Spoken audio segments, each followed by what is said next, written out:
Good morning, boys and girls. How are we today? I got a little something different. Oh, Steve-O's always got a little something different going on. Oh my God, look at this. Kaba Kaba. Wow. There's a drink that'll get you high. Never used it. It's a huge ball of roots down here. They use this in Hawaii a lot. You dig up these roots, dry them out, and make some kind of a drink out of it and get all crazy drunk.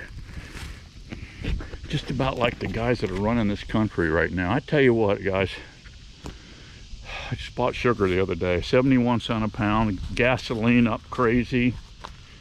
These left-wing nut jobs running this country, they're like the Whitakers.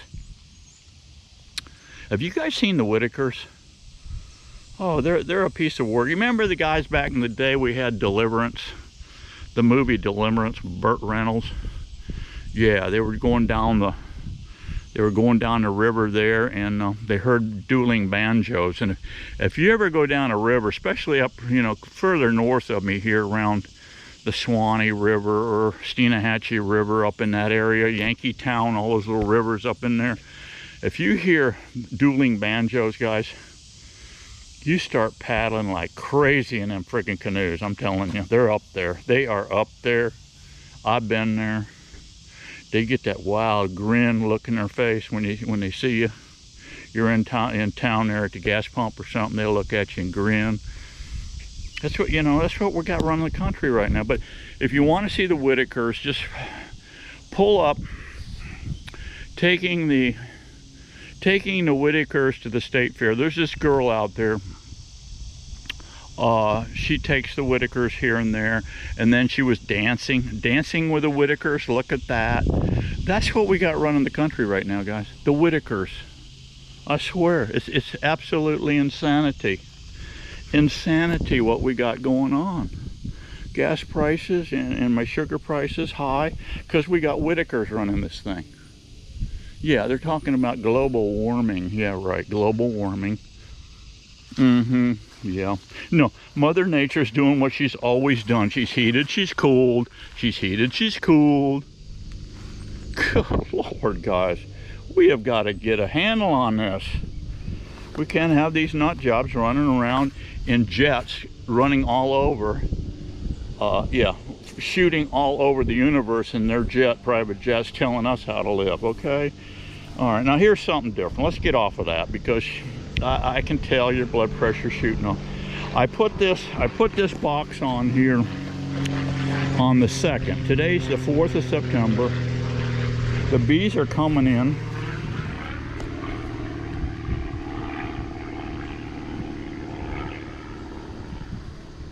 The bees are coming in with some pollen and stuff on them.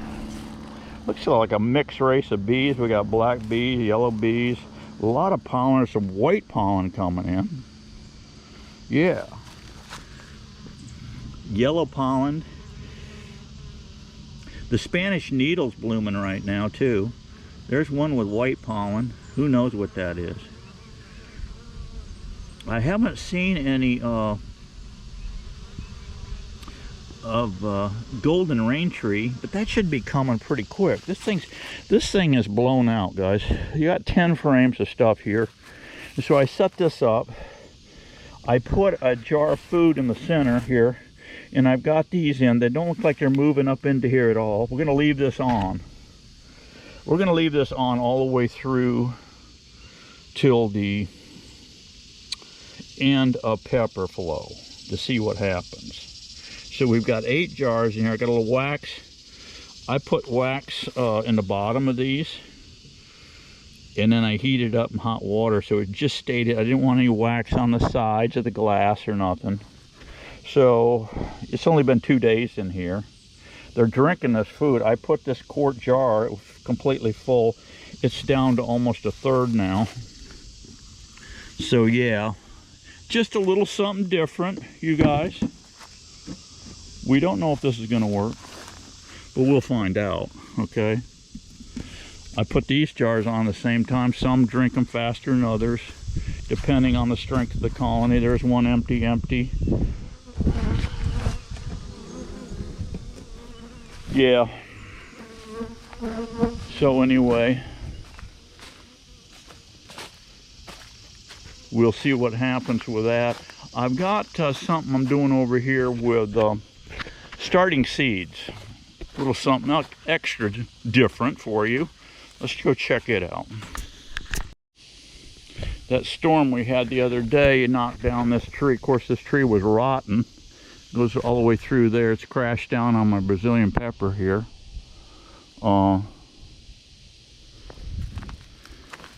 Yeah, it's a pretty good chunk of old rotten tree. It broke off from right here and just come crashing right through here. I gotta get my chainsaw in here and open this up, because this is a what do we got here? A holly tree? Yeah, it's a holly. Holly tree's got the berries on it. It's a deer trail here, so I might as well just cut this and open it up so the deer can come through. Yeah. Let me show you a little seed starting trick that I've been doing. It works out pretty well. Yeah, you like my shirt, guys? You like my shirt? How about the hat, huh? You gotta love it, guys. You gotta love it. Everybody get a gun, and I can get lots of ammunition, okay? Because the Whitakers are trying to take over, all right? We don't want them. I've got a Moringa seed here. Moringa. Check that out. They're starting to raise these trees a lot in Africa. You've seen all the little skinny pot-belly little children there. They're starving to death.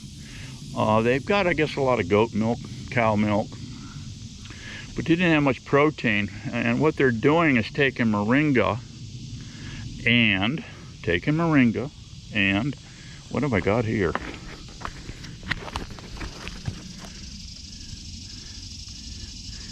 Oh my God, guys, I got a Moringa tree right there. And I don't know how that happened. There is a Moringa tree coming up right there. I'm gonna let that go. But here's a Moringa seed. I had some pods from my adult trees out front in the circle. And what I've done, and this works fantastic, what you can do here is take a toilet paper roll. Take a toilet paper roll, save those, or you can take paper towel rolls and cut them in thirds. And then just load them up. Get some damp soil. Put my seed over here. Get some, this is damp soil here. Potting soil. And just pack it in there. This works so cool because you don't disturb the roots with this system that I'm showing you here.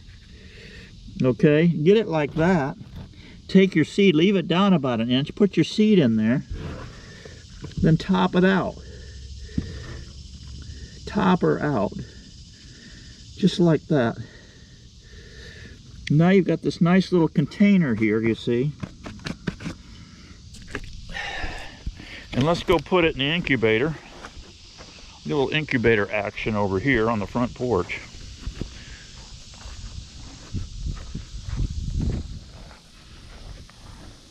I put my plywood hurricane shutters in, my homemade hurricane shutters in. This is on the west side of the house. This is where the storm will be coming from, hitting. It's got clips. I don't know if you guys are familiar with these or not, but you see these clips? They're a spring clip. And for this size window, I use 4. I've done this for years. And you put them on, you just shove them in the entrance of the hole. You leave about a 1/4 inch gap all the way around. And you just slam them in and see what they do. They bite into the stucco. And the pressure, of course, is inward.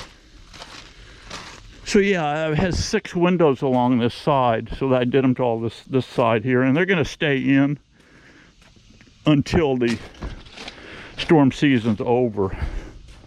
But here's my little incubator action right here. This works great. I think that'll make 11. Yeah.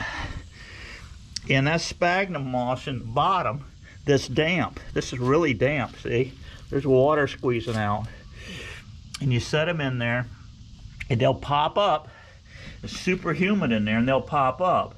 And then you pick up the whole tube, and you go out and plant it. You plant it where you want them. Works great. And I'm saving up a lot more because in the spring what I want to do is put in some more butternut squash, and that works perfect because you don't disturb the roots. You pick them right up and put them in, and look at here, bottle brush. I want these things. These things will get huge, guys. These bottle brush. I got one here, one here. It's getting better every year. I put some fertilizer around it, what they recommended. I don't see any bees on it. But this is the kind of stuff I'm constantly putting in. Anything the bees like is going in. So yeah. I'll show you my mimosa. They're coming up. I planted these from seed last year and they frosted out. I thought I killed them. They were only up about 6 inches before we went into last year's frost. And it totally toasted them. I said, oh man, I went through all that work for nothing. But here they are here. I got 3. I had put in 6 and 3 made it. And this is the nicest one right here. This is mimosa. And you touch it and it freaks out. The plant freaks out when you touch it. Look at it. It's closing up. They just close down. Is that not weird?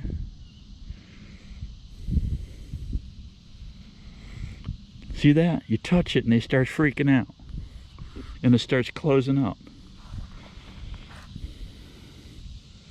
These things get huge. Mimosa, check it out, look it up. They're kind of a spindly tree. Here's another one. Here's another one. This one's, I don't know what's going on with her. It's got some nice green looking stuff on the bottom, but this here top is kind of yellowish up. I'm not sure. I don't have a green thumb. I can raise about every critter on the planet, but I'm not all that cool with greenery. Yeah, I've got yeah, here's some candelabra I just put in yesterday. Here's one here, and there's one there. And then I put 3 more over here in my circle. They don't look too good. I should have put those in, this candelabra in my toilet paper roll trick, because it just shocks them when you take them from babies and stick them in the ground. And that's what I did here. But there's one there. That one looks pretty good. If you can get them started, oh my God, Katie, bar the door. They will blow out of here and start taking over this whole yard. But you just cut them back. And the bees love them. Bees love them. And the candelabra has medical properties to that plant. I've got a nice batch of, this is wolfberry right here. These are thorny, nasty. These things here. Actually, I dug these up at the park. There's a park over there on the saltwater. And they're called wolfberry or goji berry. And they're not doing all swifty here, but I have had some berries on these. They grow in sand. They grow along the coast too, in salty, sandy soil. Called wolfberry or goji berries. Supposed to be very high oxidate, you know, healthy stuff. Here's your moringa. This is what's saving all the little black babies in Africa right here. They mix this with goat milk. They dry the leaves. They mix it up and feed the young starving children this. And you ought to see these babies. They're all fat and happy. Yeah. And they're feeding on this moringa. Here's another one. Here's another one coming up from root system. They will frost down, but they come back. Look at the bees. Yes. They're all over this. They're all over that thistle. Yeah. I just leave these wild weeds. It's a wild weed. I just leave it in. Let it grow. Yeah. I have goldenrod. This is one I dug up at the park too. It's got a nice batch of them coming out. I'm going to dig up some more of these. Down at the mullet hole where I fished, there's a lot of these. Lots of them. Yeah. This thing here is just gets crazy, guys. Pakistani mulberry, and it will shoot up the top of this. It was dumb that I put this in here. I should have put this circle over here. You know, hindsight's always 20/20, right? Because you can't have it up in the power lines. And this stuff will shoot up. All these trees, like these moringas, they'll shoot up 50 feet. I don't know how big that Pakistani gets, but if it gets over 10 feet, you can't harvest the berries on it. It gets a big mulberry, as big as your thumb on it. But if I had to do it again, I would not put it in a Pakistani. I'd put it in an everbearing, so you can come out and get fruit all the time. Yeah, this sweet almond, this thing will get crazy too. This is another one, problem child, that I put in under this power line. So I've got to keep it trimmed back. But I just do what they call a chop and drop, like Pete Quinteras. I got a lot of the stuff from Pete Quinteras. That Pakistani and this, I think I got it from this one too from him. Spanish needle, you can see it's coming all the way around everywhere. Everywhere there's a bare spot that it comes in. And the bees, you know, the bees are all over it. So I love that. This thing here just gets absolutely loaded with bloom. You see here? This thing is not bloomed. This thing is already bloomed, but it'll bloom again soon. It just keeps going. And the fragrance from this thing, guys, is unbelievable. Unbelievable. It's great. Now I'm putting in more, establishing more pineapple stands. So every time I harvest a pineapple, the tops go in. You can see all these dead branches here, these great big leaves. All of this stuff rots down, so I do what they call a chop and drop, like Pete does. Just cut all your branches and throw them under the trees. They'll rot down and fertilizer. This is all Pete uses for fertilizer. He utilizes wood chips. He utilizes grass clippings. He would take all this grass here and put it all around the plants. Yeah, I got a lot of stuff in here. Aloe. There's a bunch of baby aloe going on in here. I let it go crazy, guys. And then if somebody wants some stuff, I just dig it up and give it to them as a gift. A gift from the gods. All right, guys, that's all I got for you today. We'll keep an eye on that honeycomb thing. See how that goes. It's only been in a couple days. And we've got probably 13 days or 14 days or so before pepper pops, and they should start filling them jars up with honeycomb.